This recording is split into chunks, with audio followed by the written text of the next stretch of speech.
मेरा नाम शिवनारायण भाई है और आश्रम मोड़ पे जो केंद्र है ग्राम निर्माण केंद्र गोविंदपुर खैराही उसके सेंटर इंचार्ज हैं। और हमारे साथ अशोक भाई मनबसा से, सहायक कार्यकर्ता है कृष्णा भाई, इधर राम सुधार भाई है, आप पंचायत रिसोर्स पर्सन के पद पर काम करते हैं। जगनारायण भाई हैं और राजपति बहन आप जो है कि ग्राम सखी का काम करती हैं और साथ में स्वास्थ्य मित्र का। मेरे साथ एक रीता बहन है जो मनबसा से हैं। इस समय ग्राम पंचायत करमदार और कठौती दो पंचायत में फ्लोराइड को लेकर के विशेष काम किया जा रहा है कि कैसे जो है कि इसको कम किया जाए। काफ़ी मात्रा में पानी में हो गया है, उसको कम करने का हम लोग जतन कर रहे हैं। तो आप रीता बहन हैं।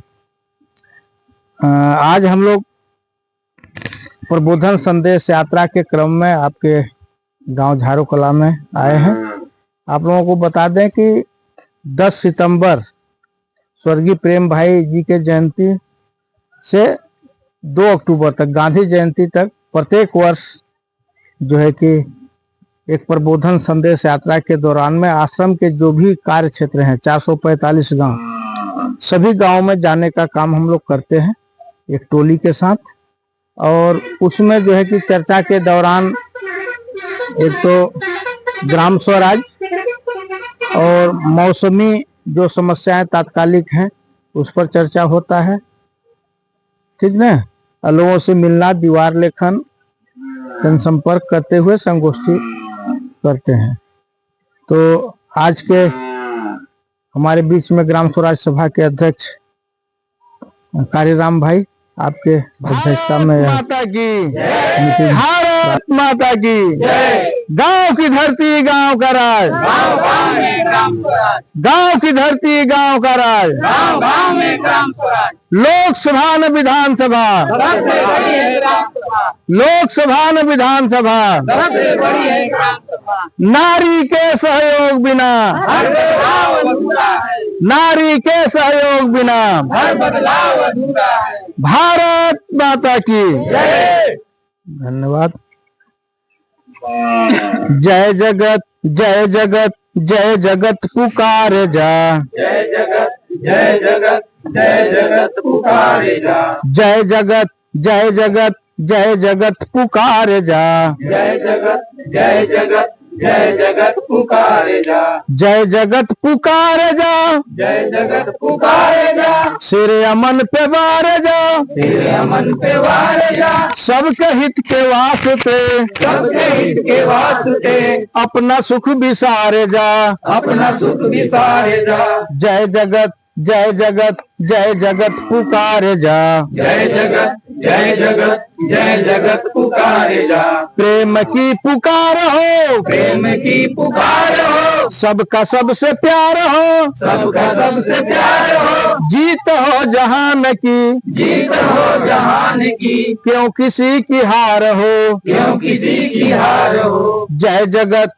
जय जगत जय जगत पुकारे जा, जय जगत जय जगत जय जगत पुकारे जा, न्याय का विधान हो, न्याय का विधान हो, सबका हक समान हो, सबका हक समान हो, सबकी अपनी हो जमी, सबकी अपनी हो जमी, सबका आसमान हो, सबका आसमान हो, जय जगत जय जगत जय जगत पुकारे जा, जय जगत जय जगत जय जगत पुकारे जा, रंग भेद छोड़ दो, रंग भेद छोड़ दो, जाति पाति तोड़ दो, जाति पाति तोड़ दो, मानवों की आपसी, मानवों की आपसी, अखंड प्रीत जोड़ दो, अखंड प्रीत जोड़ दो, जय जगत जय जगत जय जगत पुकारे जा, जय जगत जय जगत जय जगत पुकारे जा, शांति की हवा चले, शांति की हवा चले,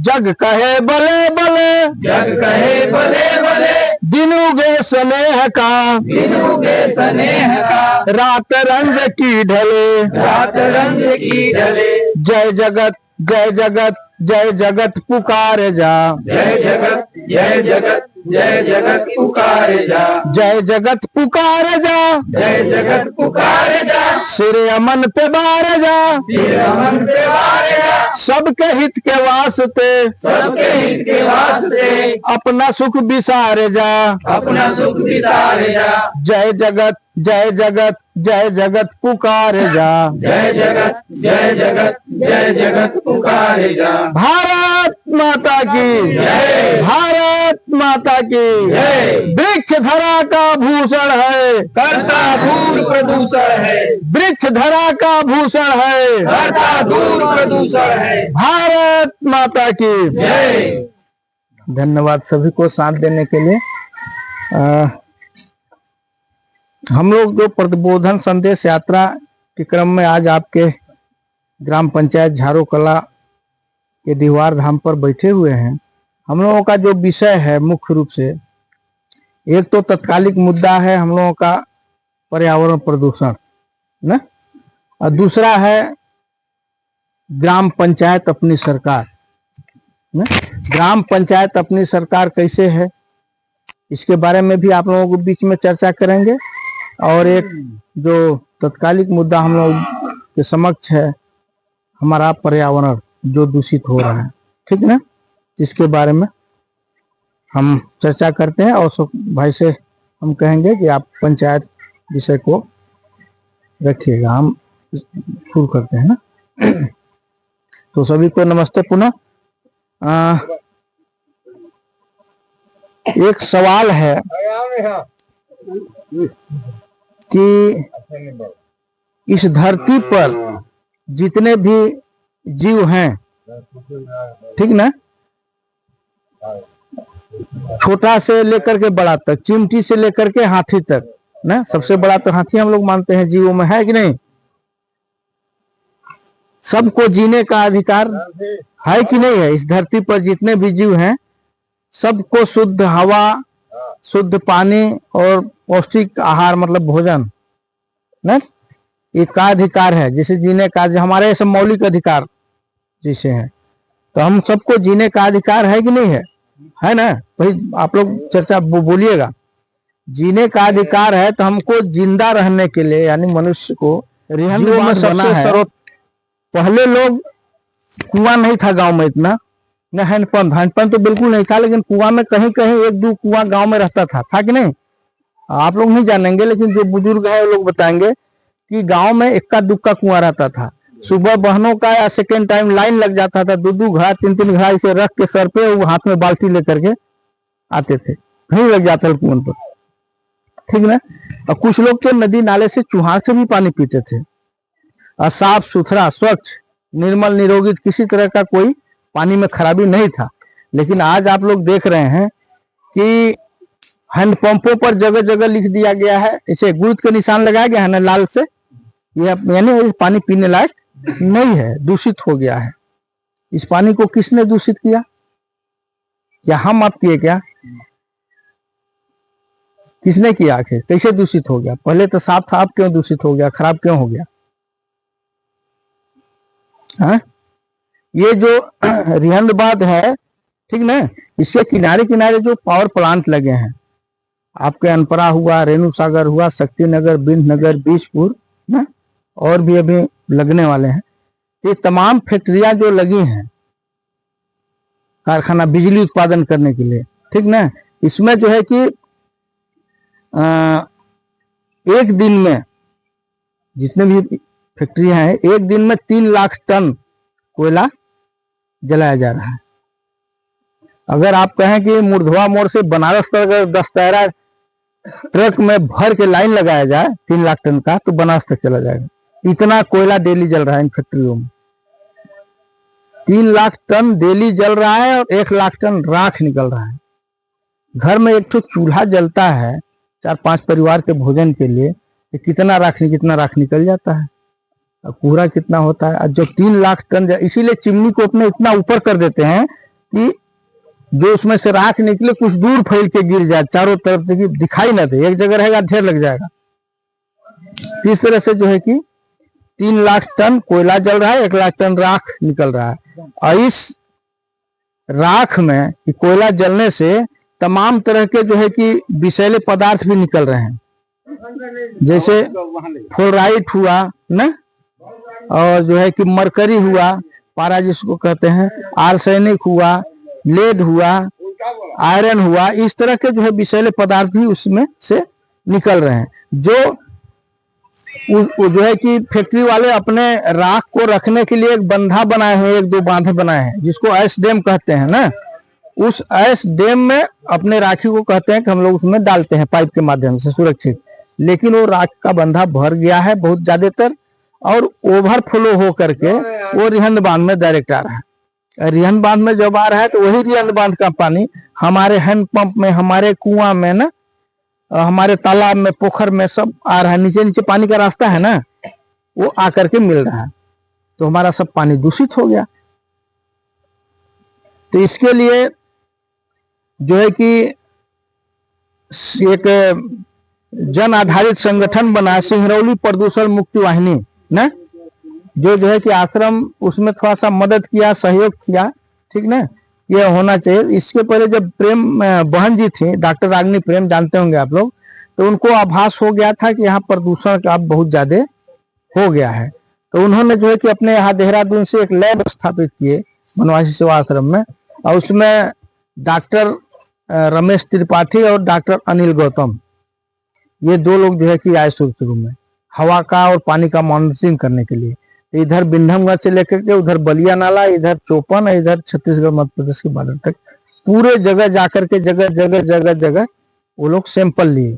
हवा का सैंपल लेने के लिए 24 घंटा चलाया जाता था, उसमें लाइट नहीं था, तो क्या कहते हैं जनरेटर, छोटा वाला होंडा, वो मशीन था, वो 24 घंटा ऑन रहता था, तब पता चलता कि 24 घंटे में हवा में कितना प्रदूषण है, फला जगह कितना है, फला जगह कितना है, फला जगह कितना, फैक्ट्रियों के नजदीक कितना है, बीच में कितना है, फैक्ट्रियों से ज्यादा दूर कितना है। इस तरह से हर जगह से लिए। उसी तरह से पानी का सैंपल लिए, जगह जगह से पानी भी लैब में जांच हुआ, तो पता चला कि नहीं, यहाँ वास्तव में पानी में भी, हवा में भी, फसल में भी, मनुष्य स्वास्थ्य में भी प्रभाव पड़ रहा है प्रदूषण का। तब बहन जी ने क्या कि जो है कि जन आंदोलन के लिए, जन सहयोग के लिए एक जो है कि कमेटी बनी, जिसका नाम है सिंगरौली प्रदूषण मुक्ति वाहिनी। उसके जो है कि अध्यक्ष आपके डहकू डंडी के रामेश्वर भाई हैं, और उपाध्यक्ष जो है कि आपके डगडेवा टोला के राम नारायण भाई जी हैं, ठीक ना। इन लोग सहयोग से ये जन आधारित है। सब लोग जो है कि गांव गांव से पर्यावरण प्रदूषण के नाम पर चंदा दिए, कोई 10 रुपया, कोई 20 रुपया, कोई 50 रुपया, कोई 100 रुपया, जिसको जितना बना।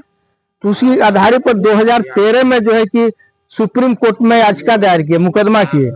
सुप्रीम कोर्ट यानी सुप्रीम कोर्ट के समकक्ष ही एक एनजीटी जिसको कहते हैं, नेशनल ग्रीन ट्रिब्यूनल ना, जो पूरे देश के पर्यावरण प्रदूषण के मुद्दे को ही देखती है विशेषकर, वह जो है सुप्रीम कोर्ट।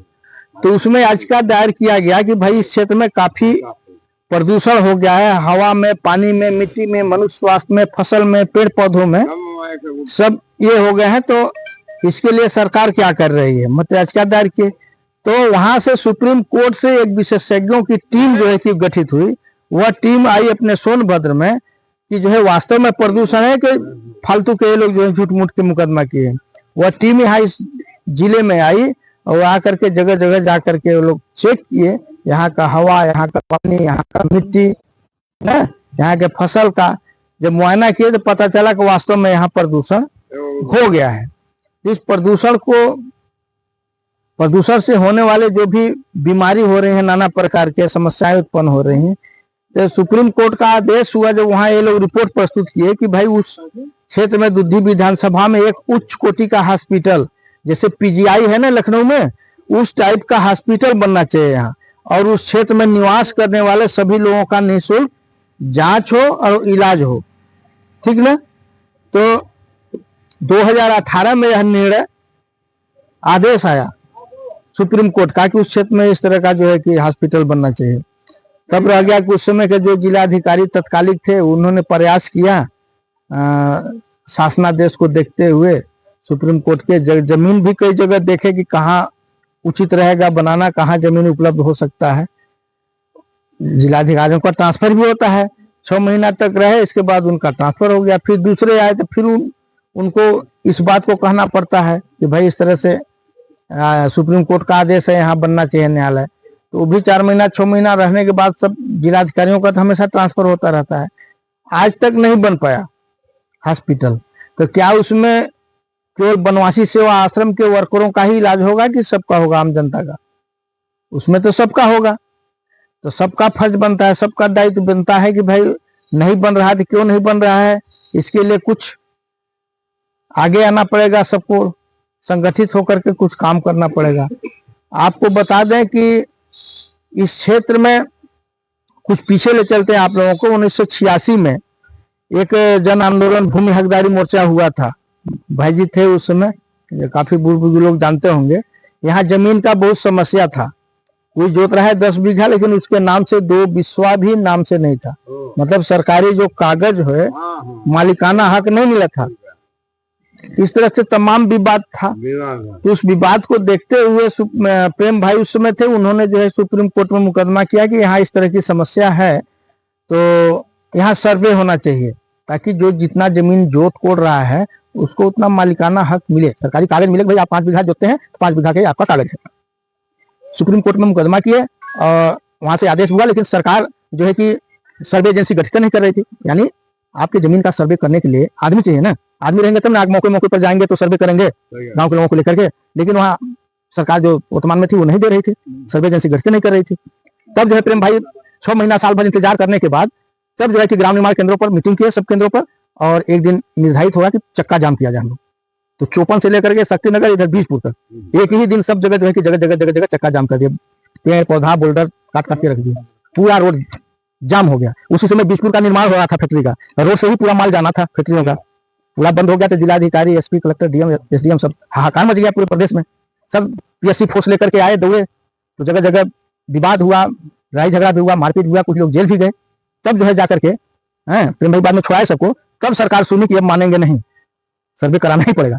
तब सर्वे एजेंसी गठित हुई, लोग चयनित हुए कि कौन किस गांव में रहेगा, सर्वे हुआ जगह जगह, आखिर मालिकाना हक मिला जमीन का। तब लग गया कि कुछ हमारे आपके लापरवाही से या लालच बस कहीं कहीं गड़बड़ी भी हुई है। प्रेम भाई प्रत्येक पंचायत से 2-2 व्यक्तियों को, युवाओं को वहां ट्रेनिंग दिए थे कि सर्वे होगा, सर्वे वाले जाएंगे आपके गाँव में लेखपाल करेंगे, तो कोई विवाद न हो और कोई लालच न करे, कोई घूस न दे किसी को 1 रुपया, ताकि ये लोग सही हो सके। वहां ट्रेनिंग हुआ 1 हफ्ता 10 दिन का लोगों का, यहाँ से भी कोई गए रहे होंगे ना भैया।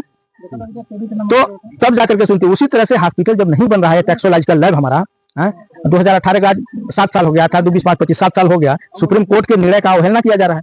कहते हैं ना कि बच्चा जब तक रोता नहीं है माँ दूध नहीं पिलाती है ना। तो हम लोगों को आगे आना पड़ेगा, सीधे उंगली से घी नहीं निकलता है, टेढ़ करना पड़ता है। हम लोगों को टेढ़ होना पड़ेगा, रोड पे आना पड़ेगा, इसके लिए जन आंदोलन करना पड़ेगा। तब जो है जाकर के हम लोग भाई कोई नया मांग तो कर नहीं रहे। सुप्रीम कोर्ट का जो दिशा निर्देश है, जो आदेश है, जो ऑर्डर है, उसके पालन करने के लिए कर रहे हैं। कोई नया तो मांग कर नहीं रहे, लेकिन पालन क्यों नहीं हो रहा है, क्यों नहीं कर रहे हैं भाई?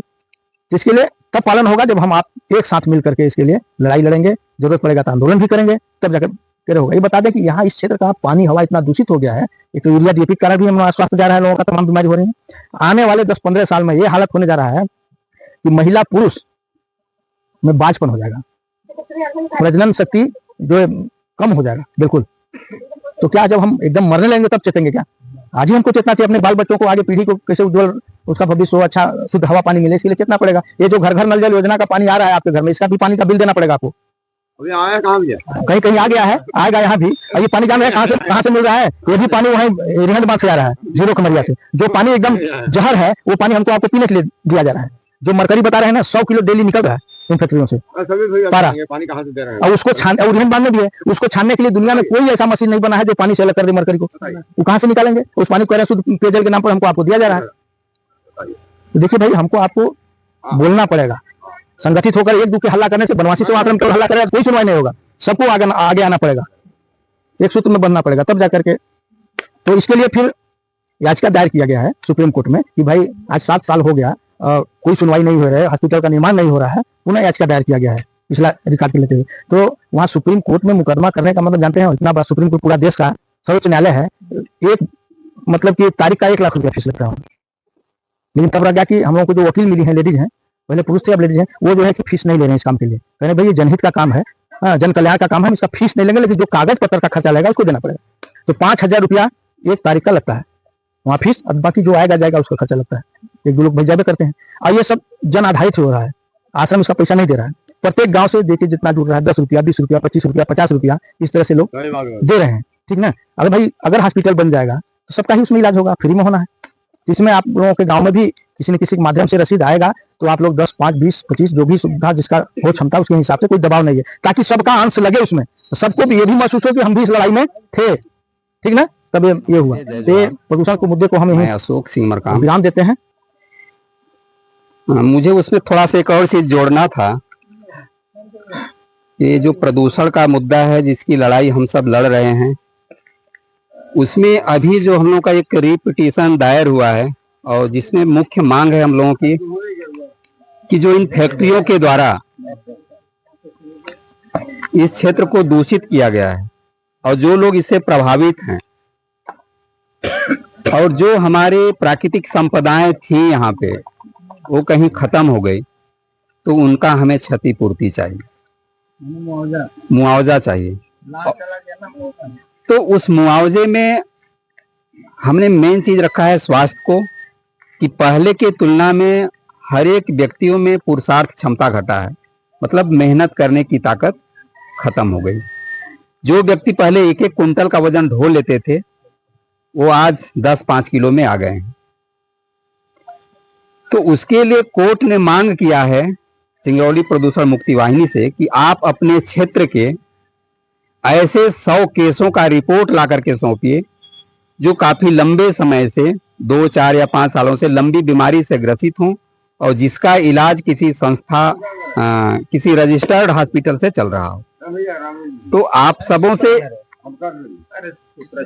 सबों से एक अपील है कि आपके पंचायत में भी कुछ ऐसे रोगी होंगे जिनका इलाज 1-2 साल से कहीं से चल रहा हो और वह हॉस्पिटल कोई रजिस्टर्ड होगा, तो उसके जो भी दस्तावेज होंगे, रिकॉर्ड होंगे, उनको हमें उपलब्ध कराएं ताकि हम उन साक्ष्यों को कोर्ट में ले जाकर के रख सकें कि इस तरह की बीमारी से हमारे ग्रामवासी लंबे समय से जूझ रहे हैं और इनका इलाज इस हॉस्पिटल से चल रहा है। तो एक तो ये काम करना है। अब मुझे बात करनी है पंचायत पे। साथियों, आप सब जानते होंगे कि भारत की राज्य व्यवस्था ने पंचायत को भी तीसरी सरकार का दर्जा दिया है। जब हम तीसरी सरकार कहते हैं तो ये भी एक स्पष्ट होता है कि इससे भी पहले कोई न कोई 2 सरकारें हैं। और वो 2 सरकारें कौन हैं? पहला सरकार है हमारा केंद्र सरकार, जिसको हम कहते हैं भारत सरकार, और दूसरा है राज्य सरकार जो हर एक राज्यों की व्यवस्थाओं को संचालित करती है, और तीसरा जो हमारी सरकार है ग्राम पंचायत, अपनी सरकार। जब हम इन तीनों चीजों में सरकार की बातें करते हैं तो सरकार का मतलब कोई एक व्यक्ति विशेष नहीं होता है। सरकार का मतलब कि कहीं न कहीं इसके अंदर भी कोई संस्थाएं हैं जो संस्था के रूप में काम करती हैं और उन्हें सरकार के रूप में अधिकार प्राप्त है। जिस तरह से देश के केंद्र सरकार में 3 संस्थाएं हैं, एक है विधायिका जिसको हम सदन कह सकते हैं, दूसरा है कार्यपालिका और तीसरा है न्यायपालिका। इन तीनों संस्थाओं के सहारे ही पूरी देश की व्यवस्था चलती है। जब किसी बात से 2 पक्षों को एक दूसरे के प्रति आपत्ति होती है तो उसके समाधान के लिए वो न्यायालय में जाते हैं। तो जो देश का सर्वोच्च न्यायालय है वो उच्चतम हाई कोर्ट नहीं, हम सर्वोच्च न्यायालय ही है उसको कह सकते हैं, सुप्रीम कोर्ट है। और अगर हम फिर राज्य स्तर पे आए तो राज्य स्तर पे भी 3 संस्थाएं हैं। एक विधायिका है जो हम लोग चुन करके भेजते हैं, दूसरी कार्यपालिका है, और कार्यपालिका में सबसे बड़ा जो न्यायालय है वो आपका हाई कोर्ट है, और जो विधायिका है जो अपना विधान बनाती है वो आपका विधानसभा है। तो ये विधायिका, कार्यपालिका और न्यायपालिका उसमें भी 3 है। ठीक उसी तरह हमारे पंचायत में भी 3 संस्थाएं हैं। एक विधायिका है, दूसरा कार्यपालिका है और तीसरी न्यायपालिका है। ये अलग बात है कि हमारे पंचायतों में जो अभी गठन हुआ था न्याय पंचायत, वो पूरी तरह से यूपी में उस तरह से काम नहीं कर पा रहे हैं, लेकिन हमारे यहाँ भी ग्राम पंचायतों में भी न्याय पंचायत का गठन किया गया है, जिसमें शायद मुझे लगता है हमारे क्षेत्र की न्याय पंचायत झारो कला है थी। लेकिन उस तरह से जो उनको पावर दिया गया था वो कहीं ना कहीं राज्य सरकार के द्वारा उन्हें हस्तांतरित नहीं किया गया। फिर भी गांव के छोटे मोटे मुद्दों को स्थानीय स्तर पर ग्राम सभा की बैठकों में हम इन्हें समाधान करते हैं और ये पावर भी कहीं ना कहीं हमें उस सरकार के द्वारा ही प्राप्त है। साथियों, जब हम बात करते हैं आज पंचायत की, और पंचायत में अगर ये तीनों संस्थाएं अगर काम करना शुरू कर देते तो शायद आज गांव की ये स्थिति नहीं होती जो आज देख पा रहे हैं हम लोग। उसमें मेन कारण है कि जब देश के संविधान का 73वां संशोधन 1992 में हुआ, उससे पहले राज्य सरकार के जिम्मे था कि गांवों का सर्वांगीण विकास हो, चाहे सामाजिक उन्नति का हो, सामाजिक न्याय का हो या फिर आर्थिक विकास का हो। लेकिन कहीं न कहीं राज्य सरकारों ने गांवों को अनदेखा किया और फिर राजीव गांधी के कार्यकाल में 1992 में जाकर के वो प्रयास एक सफल हुआ और संविधान का 73वां संशोधन हुआ और पंचायत को वो पूरी तरह से पावर दिया गया। और उस पावर के साथ ही उससे पहले की जो व्यवस्था थी कि पंचायत में जो प्रधान तो नहीं कह सकते, उस समय सभापति कहा करते थे लोग। सभापति का जब चुनाव करते थे तो इस तरह से हाथ उठा करके सभापति चुन लेते थे। लेकिन जैसे ही संविधान का 73वां संशोधन हुआ और 1995 में जब पंचायतों का चुनाव होने लगा तो उस पंचायत में भी एक व्यवस्था किया गया कि इस पंचायत में 1/3 महिलाएं भी चुन करके 1/3 पंचायत में महिलाएं भी चुन करके आएंगी। और उसके बाद से 1/3 महिलाओं को भी आरक्षण दिया गया और आज महिलाएं भी पंचायत सदस्य हैं, गांव के प्रधान भी हैं। लेकिन दुर्भाग्य यहाँ यह है कि आरक्षण ने अवसर तो दिया, महिलाएं चुन तो ली गई, लेकिन वो सभाओं में प्रतिभाग नहीं कर पा रही। कहीं न कहीं अगर पंचायत सदस्य पत्नी है तो उसके पति आते हैं, ग्राम प्रधान महिला है तो उनके पति आते हैं, और हम सब भी जो हम लोग चुनते हैं वही उनके पति को प्रधान कहना शुरू कर देते हैं। आज हम पूछें कुछ गांव में तो लोग कहते हैं प्रधान कौन है, तो आप कहेंगे कि नहीं, अरे हमारे तो जीवित जी प्रधान है। कटौली में पूछेंगे प्रधान कौन है, तो कहेंगे अरे वो तो प्रकाश भारती है प्रधान। मनबसा में पूछेंगे कौन है प्रधान, कहेंगे अरे जगमोहन भाई है प्रधान। जबकि सच्चाई यहाँ तीनों गांव में है कि प्रधान महिलाएं हैं। आपके यहाँ बबीता देवी प्रधान है, कटौली में अनारकली प्रधान है, करमडांड मनबसा में मंजू देवी प्रधान है। उसी तरह से कटौंधी में बार बार कहते हैं कि नहीं वो शोभनाथ भाई प्रधान है, लेकिन पत्नी है बसंती देवी प्रधान। तो यहाँ हम जिनको चुने हैं उनको पंचायत में आने का अवसर नहीं दे रहे हैं। और अवसर इसलिए भी हम कह सकते कि अगर जब पति आते हैं तो आपको विरोध करना चाहिए कि नहीं, ये बैठक है ग्राम सभा की, ग्राम पंचायत की, तो प्रधान जी जरूर हो, भले उनके साथ में आ पाए, लेकिन बैठना उनका काम है। इससे पहले किनके समय हमको ध्यान देना है? तो यहाँ हम अब यही ध्यान देना है कि जब कभी भी आपके पंचायत में पंचायत सदस्य के लिए चाहे महिला खड़ी हो, चाहे ग्राम प्रधान के लिए महिला खड़ी हो, तो हम ऐसे प्रत्याशी को चयन करें जो वाकई में समाज में समय देते हों, उठते हों, बैठते हों, कुछ बोल सकें, अपनी बात को रख सकें, ऐसे लोगों को चुने। तो मेरा कहने का मेन मकसद है कि अभी 2026 में पुनः पंचायत का चुनाव होने जा रहा है। तो इस चुनाव में हम सबों को ये ध्यान देना है कि अब की बार कम से कम हम ऐसे अपने पंचायत सदस्यों को चुने जो वाकई में समय देते हों, समाज में उठते बैठते हों। कम से कम हम 11-15 व्यक्तियों का तो सही चुनाव करें। गांव में क्या 15 व्यक्ति सही नहीं होंगे हमारे जो इस व्यवस्था को चला सकें? तो इतना तो हम लोगों को ध्यान हो कि हम पंचायत अगर सदस्य चुनते हैं वो सही हो, ग्राम प्रधान चुने तो ऐसा व्यक्ति हो जो अपनी बात खुद कर सके, वो दूसरों के सहारे अपनी बात न रखे। जब हम ऐसा अगर कर पाएंगे तो हमारा पंचायत अच्छा होगा, बेहतर होगा। अभी इस पंचायत को चलाने के लिए आपके पंचायत में 6 समितियों का भी गठन किया जाता है, और वो जो 6 समितियां होती हैं उन सभी समितियों में पंचायत सदस्य ही उसके सदस्य होते हैं। और यहां तक कि जो 3 समिति हैं, 3 समितियों में तो पंचायत सदस्य अध्यक्ष भी होते हैं।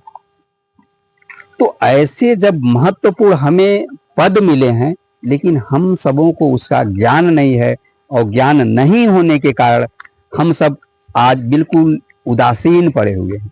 और इसी उदासीनता का परिणाम है कि आज कहीं एक प्रधान ही पूरे गांव को संचालित कर रहा है। कारण क्या है कि न तो हम लोग ग्राम सभा की बैठकों में प्रतिभाग कर पा रहे हैं, और न तो छोटे छोटे अपने टोला में वार्ड सभा कर पा रहे हैं। अगर पंचायत के सदस्य अपने टोला में छोटे छोटे वार्ड सभा करने लगे और वार्ड सभा में अपने वार्ड के विकास की योजना बननी शुरू हो जाए, और वह योजना बन करके फिर ग्राम सभा की बैठक में जाए, तो ये एकदम स्पष्ट रूप से सही विकास होगा। आज जितने भी पंचायतें हैं, पंचायत की योजनाएं ऊपर से बन करके आ रही है, गांवों को थोप दी जा रही है। अगर हम यहाँ बात करें कि झारो कला में कहाँ पे किस चीज की जरूरत है, क्या दिल्ली और लखनऊ का बैठा व्यक्ति जान सकता है? नहीं जान सकता है कि झारों में कहाँ पे कौन सी समस्या है। और वहीं के लोग बैठ करके जब चर्चा करेंगे तो उनको एकदम सही पता होगा कि झारों के किस टोला में खड़ंजा नहीं है, किस टोला में सड़क नहीं है, और कौन सा ऐसा व्यक्ति है जिनके पास रहने के लिए 2 कमरे नहीं है, आवास नहीं है। तो गांव ही जब ये चर्चा करे और फिर निर्णय ले, और निर्णय के बाद जब वो क्रियान्वित करे तो और भी अच्छा होगा।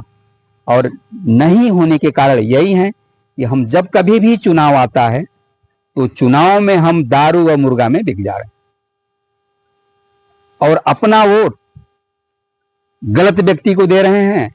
और गलत व्यक्ति जब चुन करके आ जाता है शासन सत्ता पे, वो हम पे शासन करने लगता है। और इसलिए भी शासन करने लगता है कि हम चुनने के बाद फिर उससे काम नहीं लेते, और काम नहीं लेने का कारण यही है कि हम लोग आपस में बैठ करके कभी चर्चा ही नहीं कर सकते। आज से अगर हम 20 साल पहले जाएं, हम सब जो भी खेती करते थे उन फसलों की दवाई हम लोग बैल से करते थे, और बैल से दवाई करते थे तो पीछे पैनी लेकर के खोदते रहते थे ताकि बैल मुड़ी गाड़ के दाना ना खाए। और आज क्या करते हैं हम लोग? उसी तरह से इन लोग को नाथ तो दिए हैं, चुन तो दिए हैं, लेकिन काम कर रहा है कि नहीं कर रहा है हम लोग उसका सुध ही नहीं ले रहे हैं। जहां उनको उचित लगता है, जहां उनको जैसा लगता है वैसा कर रहे हैं, और कहीं ना कहीं सरकारी संपत्ति का गलत इस्तेमाल हो रहा है। जहां खर्च होना चाहिए वहां नहीं हो रहा है। और फिर बाद में हम लोग आरोप लगाते हैं कि प्रधान यहाँ घोटाला कर दिया, कहीं वहां घोटाला कर दिया, कहीं यहाँ हो गया। तो वहां भी हम सबकी एक जिम्मेदारी है कि कोई काम हो, काम से पहले उसका प्रस्ताव जाता है, और वह प्रस्ताव पंचायत की कार्रवाई में दर्ज होता है। तो इन चीजों पे जब हम समय समय पर निगाह रखते रहेंगे तो हमें भी पता होगा कि कौन सा काम पंचायत के कार्रवाई रजिस्टर में दर्ज है वो क्या सही है या नहीं है। इन चीजों पे अगर हम बारीकी से ध्यान रखेंगे तो निश्चय ही काम सही होगा। पंचायत के सदस्यों को पंचायत ने तो इतना पावर दिया है कि आप ग्राम प्रधान से, पंचायत के सचिव से कहीं भी पूरे काम का हिसाब किताब बैठ करके ले सकते हैं कि आपने क्या काम कराया है, वो हमें दिखाएं बिल्कुल स्पष्ट रूप से। इसके लिए पंचायत ने व्यवस्था किया है कि हर एक महीने में ग्राम पंचायत की बैठक होनी चाहिए। ग्राम पंचायत का मतलब जो आपके पंचायत सदस्य हैं और जो ग्राम प्रधान, इनकी बैठक होनी चाहिए। और साल में कम से कम 2 बार ग्राम सभा की बैठक होनी चाहिए। ग्राम सभा का मतलब जो उस पंचायत क्षेत्र में रहने वाले वयस्क नागरिक जिनका नाम पंचायत के मतदाता सूची में है, वो सभी ग्राम सभा के सदस्य, वो बैठ करके पूरे गांव के बारे में, साल भर में क्या विकास हुआ उसके बारे में चर्चा कर सकते हैं, और फिर अगले साल क्या होना है उसके बारे में प्लानिंग कर सकते हैं। और प्लानिंग करने के बाद ग्राम सभा के ही सदस्यों को अनुमोदन करने का भी पावर है, उन्हें पास करने का भी। केवल पंचायत सदस्य और प्रधान को काम कराने का जिम्मा है, लेकिन हम आपकी लापरवाही से ये सब नहीं हो पा रहा है। और आज सिर्फ पूरे पंचायत को एक ही व्यक्ति संचालित कर रहा है, वो ग्राम प्रधान। तो ऐसी परिस्थितियों से हमें बाहर आना है। तो आने वाले चुनाव में कम से कम झाड़ू कला में अगर 13 वार्ड हैं तो 13 अच्छे व्यक्ति चुन करके आए, जो गांव को एक सही दिशा दे सकें। और एक प्रधान चाहे गलत भी चुन करके आएगा, लेकिन 13 व्यक्ति उसको चाहेंगे, जिधर चाहेंगे उधर ले जा सकते हैं। तो आप सबों से भी एक अपील है कि आने वाले 2026 के चुनाव में कम से कम 13 पंचायत सदस्य ढंग के हों। उनमें कम से कम 3 गुण तो जरूर हो। एक तो व्यक्ति समझदार हो, दूसरा ईमानदार हो, और तीसरा सक्रिय हो, जो हमेशा गांव के बीच में, समाज के बीच में उठता हो, बैठता हो, सबके सुख दुख का सहभागी बनता हो। ऐसे व्यक्तियों को अगर हम चुन करके लाएंगे तो पंचायत भी अच्छा होगा। और जो आज आए दिन हम सुनते हैं कि प्रधान जी लैट्रिन खा गए, शौचालय खा गए नहीं, कहेंगे लैट्रिन खा गए प्रधान जी, हैं? ऐसे ही गांव में बोलते चलते हैं कि प्रधान का हमारा लैट्रिन खा गए, ये नहीं कहेंगे हमारे शौचालय का पैसा खा गया। तो इस तरह की घटनाएं आप नहीं सुनेंगे। तो कहीं ना कहीं हम सबकी भी लापरवाही है, और इसको ध्यान में रखते हुए कम से कम आने वाले समय में हम ऐसे पंचायत सदस्यों को चुने, ग्राम प्रधानों को चुने, जो वाकई में हर वक्त समाज के साथ रहते हों, ईमानदारी से सक्रिय हों, तब जाकर के हमारा पंचायत सही होगा। और इसके लिए हम लोग लगातार अभी पिछले 5 सालों से एक हमारे देश के हैं डॉक्टर चंद्रशेखर प्राण जी, उन्होंने पूरे देश में अभियान चलाया है कि हमारा पंचायत जब तक सशक्त नहीं होगा तब तक वो स्वावलंबी हो नहीं सकता। उस पर प्रयास कर रहे हैं, और आप सबों से भी अपेक्षा है कि आने वाले चुनाव में ऐसे सुयोग्य प्रतिनिधि का चयन करें। इसी के साथ ही हम अपने वाणी को ही विराम। नाम सभी कुमार है, और बहुत खुशी और बहुत उल्लास के साथ हम आए भी हैं अपने ग्राम पंचायत में। और साथ ही साथ हम बनारसी सेवा आश्रम को बहुत बहुत धन्यवाद और आभार व्यक्त करते हैं। और क्या कहते हैं, बनारसी सेवा आश्रम के संस्थापक प्रेम भाई जी को भी बहुत तहे दिल से धन्यवाद। और अभी जो संचालक जो हैं महामंत्री सुभा बहन जी, उनको भी बहुत बहुत धन्यवाद करते हैं कि कम से कम सोनभद्र के जो ये पिछड़ा इलाका है, आदिवासी इलाका है, कम से कम लोगों को जागरूक कर रहे हैं, जिससे यहाँ की जो प्राकृतिक है, जो उनकी यहाँ के लोगों की जो मूलभूत आवश्यकता है, उनके साथ जिस तरह से खिलवाड़ हो रहा है। औद्योगिकरण ने मनुष्य के, यहाँ के लोगों के जीवन के साथ, स्वास्थ्य के साथ, कहें तो कहीं न कहीं सभी तरह से जो मूलभूत सुविधाएं होते हैं, सबके साथ उन्होंने कहीं न कहीं क्षति कर रहे हैं। तो उनके बारे में हमें श्री नारायण जी भी विचार विमर्श किए, और लोगों को जागरूक करने के लिए उन्होंने अपने बात को रखे कि किस प्रकार से यहाँ के लोगों को, लोगों के जीवन के साथ, लोगों के स्वास्थ्य के साथ किस प्रकार से उनके क्षति कर रहे हैं, आने वाले भविष्य में उनके पीढ़ी के साथ किस प्रकार से खिलवाड़ और रंजिश किया जा रहा है। यहाँ पे कंपनियां तो आ रही हैं, लेकिन यहाँ के लोगों के लिए ना कुछ कोई सोच रहा है, ना विचार रहा है, ना कुछ कर रहा है। और सिर्फ यहाँ पे जो इनकी प्राकृतिक जो मूलभूत सुविधाएं हैं, प्रकृति का दोहन कर रहे हैं, और दोहन करने के बदले यहाँ पे सिर्फ जहर और क्या कहते हैं, लोगों के स्वास्थ्य का खिलवाड़ करने के अलावा और हमें यहाँ के लोगों के लिए कोई भी ऐसी और क्या कहते हैं स्टेब्लिश या कोई भी ऐसी व्यवस्था नहीं कर रहे हैं, जिससे यहाँ के लोगों की जीवन और यहाँ की स्वास्थ्य और यहाँ की आर्थिक और यहाँ की सामाजिक और यहाँ की प्राकृतिक को हम सही से सुधार सकें और अपने यहाँ के लोगों के जीवन को और बेहतर बना सकें। और आगे हम दूसरे पार्ट में दिखाते हैं कि अशोक जी ने बताया कि जो ग्राम पंचायत है वो देश का तीसरा एक स्तंभ है, तीसरा एक सरकार है, जो यहाँ की जो लोकल बॉडी है, जो लोगों की पंचायत की जो व्यवस्था है उसको संभालने के लिए एक पंचायत का गठन होता है, जिसमें पंचायत में एक प्रतिनिधि चुना जाता है, जो वहां के लोगों की, जनता की भलाई के लिए, लोगों की विकास के लिए और अनेक जो सुविधाएं हैं, जो मूलभूत सुविधाएं हैं, उनको आगे ले जाने के लिए हम एक प्रतिनिधि चुनते हैं। और उनके भी एक बॉडी का ढांचा होता है जिसमें और सदस्य भी होते हैं। तो उन सब का चुनाव करके गांव को बेहतर बनाने के लिए यहाँ की सुविधा का कहते हैं कि स्वास्थ्य को लेकर के जो 6 समितियां गठन किया गया है, उनके तहत इस गांव के विकास को और इस गांव के जो मूलभूत सुविधाएं हैं उनको आगे बढ़ाने के लिए और यहाँ के जीवन को बेहतर करने के लिए ये सब क्या कहते हैं तीसरी सरकार के रूप में नियुक्त किया जाता है, जिसका संचालन सही रूप से होना चाहिए। लेकिन हम देखते हैं कि यहाँ गांव पे हर प्रत्येक गांव पे कहीं न कहीं किसी तरह से जो विकास के नाम पे, फंडिंग के नाम पे जो समाज के लिए, गांव के विकास के लिए आता है, वो कहीं न कहीं किसी रूप में वो अनर्गल कामों पे चला जाता है। विकास के नाम पे कोई भी ऐसा ठोस सबूत दिखता नहीं है जिससे यहाँ के लोग संतुष्ट हो सके। बस इतना ही पे अपनी बात को हम रखते हैं। धन्यवाद।